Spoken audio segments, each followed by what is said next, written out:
Alright, what's up, complete internet strangers? If you clicked on this video, you probably saw my catchy clickbait title that said, "Why did TJ Hunt's EVO 5 explode?" I don't hate on this guy at all. I watch his stuff sometimes, blah blah blah, but I found that he hit an interesting problem that I like to tell my customers to avoid when they pick out their turbo kits and stuff. And that is just to not make a bunch of torque with a 4-cylinder that doesn't have the engine strength to hold it. And now in this video I'm going to go over some key points and where I think the engine made a little bit too much torque and had a lot more load than it should have had on it. I also don't blame the tuner because he's just kind of doing what he was told to do.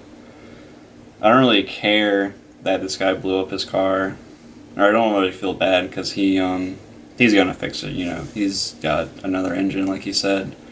I just want to show people the silver lining in this, and that if you're on a budget that you don't want to do what this guy did, and you waste an engine that you didn't have to, because some guys only really get 1 or 2 motors a year in their motor budget, and I just don't want to see people make the same mistake that this guy did, and I'm going to show you guys why it's bad.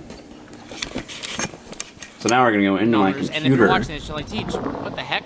600, 800, where's the high numbers? This car isn't necessarily about, or my goal for this wasn't to make it a super high horsepower car. It was about making a really quick spooling, really instant torque down low, all-wheel drive kind of canyon carver track car setup. So that number, believe it or not, 400 foot-pounds of torque on an EVO 5 feels like a rocket ship. So when we go and drive it, I think our reaction will definitely reflect that. But trying to figure out why we're not making boost. But again, the positive takeaway is the car is running really well and seems very healthy, which is good.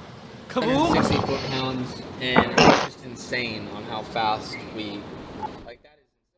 So the reason why torque curves like this are so dangerous on 4-cylinder cars is that at the end of the day, the 4 tiny connecting rods, in his case stock, just cannot hold the power that it's making. Horsepower is one thing, but torque is a whole nother beast, and especially when you're making it below 5,000 RPMs where this engine is spinning relatively slow, and it's hard to get that energy out, and it all has to go somewhere.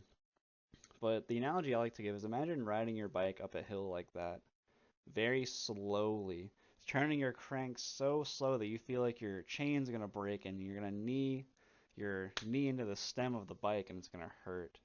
Now, imagine how the engine feels just loaded up and it can't do anything with that energy but take it, and take it, and take it, and take it. That's not going to end very well for this car. And it gets worse the higher gear you get in, and keep that anecdote in the back of your head for later. Horsepower, 360 foot-pounds of torque.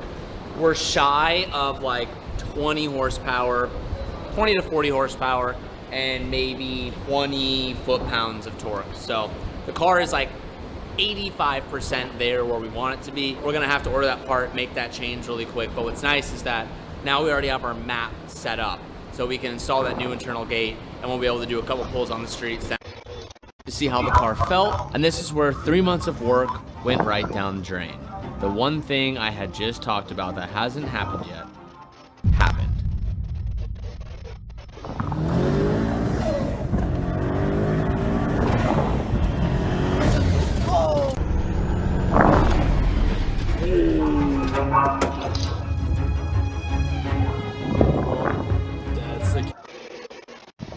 Alright, so we just witnessed this engine completely shit itself in front of our very eyes with zero forewarning. And I gotta shout out this Darien Tune guy for his precise tuning, and that it didn't misfire at all. It didn't hesitate. It just went ooh boom instead of ooh da, da, da, da, da, boom. You know when a car blows up by detonation, it's very obvious. This zero forewarning, so his tuning is very, very on point. I just believe that they did not mess with it in third gear on the dyno. You can see a 59 mph wheel speed on this dyno pull, and I'm pretty sure he has a short gear ratio EVO, which would put that right at the top of second gear. I don't think they played in third on the dyno, just to not load it up too much and break it. But I also think the dyno was underloaded, and that when they put it on the street, that little man on the bicycle had an even steeper hill to climb, and then when they put it in third, that hill turned into a mountain.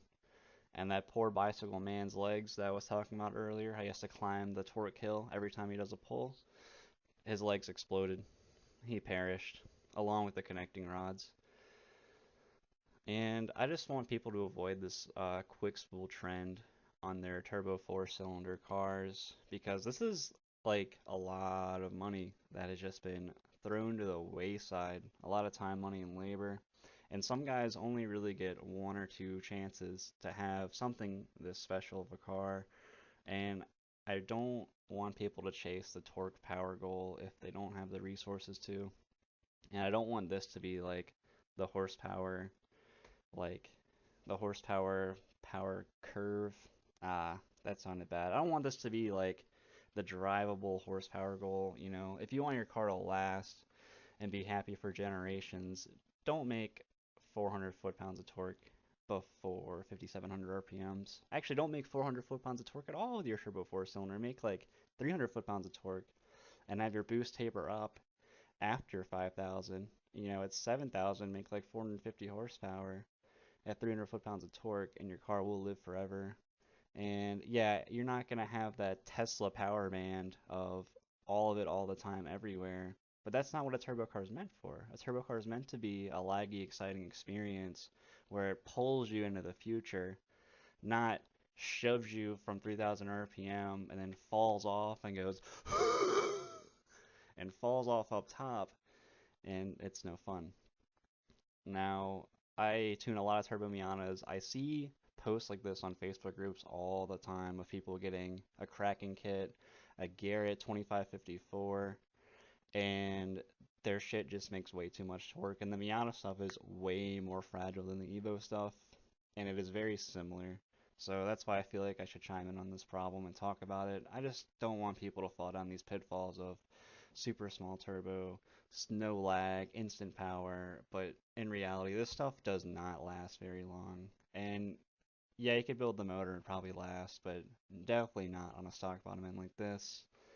Um, Again, no hatred towards TJ Hunt or Darian Toon. I'm actually impressed by Darian Toon. The thing was singing. It was running so good.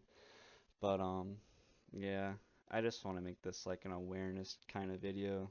And I also have a website where I do e-tuning and consultation, booftuning.com. Everyone have a wonderful day.